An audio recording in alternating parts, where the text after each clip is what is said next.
waxaa magaalada Ankara ee caasimadda dalka Turkiga laga furay dugsi cusub oo loogu magac daray Iqra Deer oo qaabilsan barashada diinteena suuban iyo cilmiga maadiga ah isla markaana uu maamulo ka yahay Sheekh Abdullah oo kamid ah culimada Soomaaliyeed waxaana dugsigan oo laga furay xaafadda Esertebe munaasabad loogu qabtay hotelka Somali Africa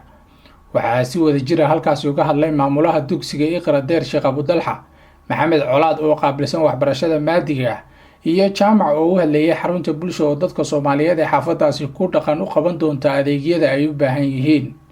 waxa maanta sharaf noogu filan annagoo wadamadeeni joogin inay noo suurta gashay inaan meelo yagleelano oo diyaarsano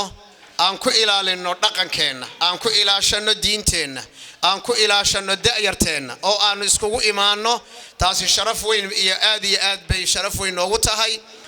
madrasadani ujeedooyinka ugu weyn oo ay xaqiijinayso bidnillaahi tabaaraka wa tacaala doonayso inay gaadho waa inay soo saarto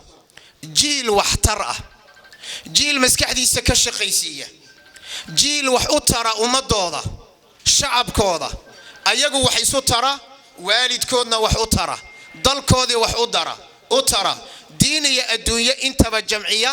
ujeedada ay doonayso madrasadu waa ujeedada hadda aanu sheegnay anako Superlane Club magacayga waa Maxamed Colaad anigana waxaan ahay program director-ka oo wax maadi ku saabsan Superlane Club Academy waxa la asaasay 3 sano ka hor fa culumta maadiga doon qaabsanay fa waa mathska waa science-ka waa English-ka waa British curriculum system waaye wax barasho oo English system follow garanayso waaye and mashallah also waxa waaye academy wuxuu ka furan yahay Bristol magaalada Ingiriis ku taalo almost 3 sano ka furneed xarunta bulsho waxa la aasaasay 2018 adeegyada ay qabato waxa kamid ah dadka waddanka ku cusub waxaan u soo saarnaa iqaamooyinka waxaan kireynaa guryaha sidoo kale waxaan gadnaa guryaha at the same time xawaalada la yiraahdo Tawakkal Express baan waxa uga furnay Iqra Deer gudaheeda waxaa dhankooda munaasabadan hadal ka jeediyay oo qaybsamaha safaaradda Soomaaliya waxbarashada hidaha iyo tacliinta sare Cabdicaziz Sheekh Cabdiraxmaan culimo waxgarad gudoomiyaha rugta ganacsatada Soomaaliyeed ee Ankara iyo qaybaha kala duwan ee bulshada oo soo dhaweeyay dugsiga Iqra Deer bulshada Soomaaliyeed astaan waxa uu ah meel kasto ay tagaan runtii in ay ka samaystaan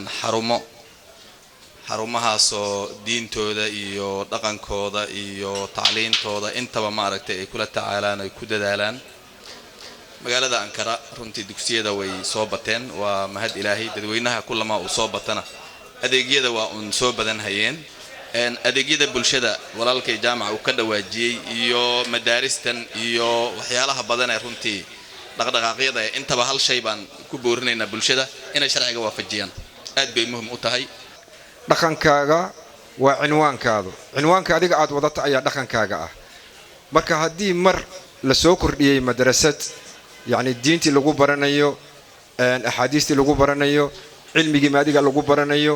waxaan u malaynayaa Sheekh Abdullah wuxuu naga mudan yahay sharaf iyo karaameyn intuusan ummadda wax barin magaca Soomaaliya ayuu kor u qaaday anigoo ah Dr. Zakariya Hurre waxaan runtii aad ugu faraxsanahay furitaanka la furay dugsigan Iqra Deer waxaan rajaynayaa insha Allah taala in laga faa'iidi doono annaga ka shacab ahaan halkan ku noolneh waa dhiirigelinayna arintaas insha Allah taala waana soo dhaweynayna